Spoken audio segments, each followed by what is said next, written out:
Well, first of all, welcome to Canada and welcome to Banff. I know a number of you were on the tour yesterday, and I think as you'll attest, yesterday morning there isn't a great demand for heat-resistant cattle in Canada. It's a little fresh this time of year, but it is also fantastic cattle country that you went through. I want to talk a little bit about the conference, who we are, and what you can expect this week. But first of all, I want to begin by thanking our premier sponsor, Cargill, not only sponsoring this conference, but being a very active partner with the industries around the world. I know we work very, very closely with Cargill. I also want to thank our premier sponsor, Cargill, our platinum sponsors, Golden State Foods, Marfa Global Foods and Keystone, JBS Canada, and Zoetis. With their support, we're able to bring together meetings like this and have the interchange that we feel so important as part of this whole sustainability movement. Also, I'm told I better mention our hashtag GCSBeef16. We want it to be the top trending hashtag in Canada this week, so please get involved. We get accomplish that at our at our Canadian Beef Industry Conference in August, so we know it is clearly possible. I want to talk a bit about who we are for those of you who are new to the Global Roundtable. We're a multi-stakeholder initiative developed to advance continuous improvement in sustainability in the global beef value chain through leadership, science, and multi-stakeholder engagement and collaboration.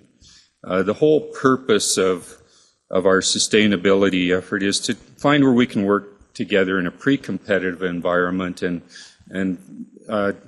encourage continuous improvement across the globe. And you can look at some examples. This past year, after some benchmarking, we showed in Canada, because of productivity, we were able to actually reduce our greenhouse gas emissions since 1981 by 15%, and that was entirely through productivity.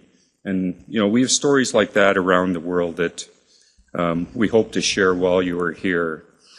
At the previous conference, we established the definition, the principles and criteria, which was a major step forward so that there's some uniformity as country and regional roundtables are forming around the world, and that we're able to do this in a way that, you know, we're looking at beef consumers around the world. How do we increase in both the public trust and the acceptance of our product wherever it's sold across the globe? That's what benefits all cattle producers wherever we happen to live and produce animals, and all of the other companies and groups that are so involved in the beef value chain. And of course, we're finding the synergy we have with a number of the groups that are related to conservation, that are related to, you know, animal care. And we have a lot in common when we sit down and work together. What we did this past year was move to the second chapter. We moved into developing the strategic plan now moving forward. How do we put this across the globe and achieve more of these goals and keep moving the yardsticks as we move forward? As you look in this document, you get to page 6. That's where our strategic plan, our action items, our tactics, and our priorities are identified. But just to quickly go through what we're working on today, it's first of all, expand our global reach through more country and regional roundtables. That's really where, I'll say, the rubber hits the road, and we can accomplish a lot. As we go through the conference, we'll hear the work of those roundtables. And I know, having been exposed to those, obviously directly to the Canadian, there's some fantastic work that's going on there and things that we should all be very proud of being in the beef industry. How do we share information? You have to measure things to manage them. How do we share those successes? How do we identify where we're making progress and put that into a platform? So not only can we share it amongst ourselves, but we can share it with people that are maybe skeptical about what's happening in our industry and show tangibly what we're doing. How do we communicate that continuous improvement around the world, and how do we engage on global issues? You know, we're like the lightning rod, it seems like, some days when people want to raise questions about climate change. They want to raise questions about greenhouse gas emissions and what the role of agriculture is. And we have a story to tell that needs to be out there, and we're very proud about some of the improvements that are being made. And of course, how do we grow our membership? We have 70 members. Hopefully all of them are here today, and we have 15 countries that are represented at this meeting today. With our strategic plan principles, you can go through these, but it's really about relevance, impact, influence, and clarity.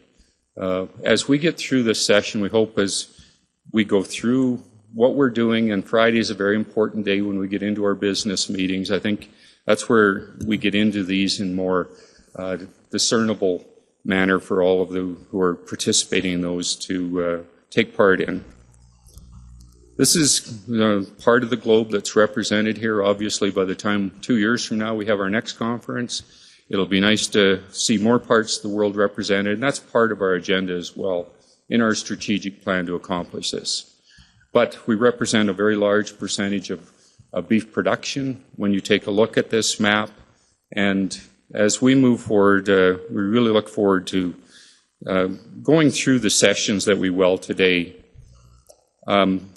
On behalf of the Canadian cattle producers, we're delighted that you've chosen to come to Canada. We're proud to be able to help host this. And as you went and toured some of our operations, you can appreciate the cattle business in Canada is rooted over, in some cases, over centuries. We're a young country, but the cattle industry was really the fabric of this part of the world as it started to be settled and developed, and is integral to our economy out here.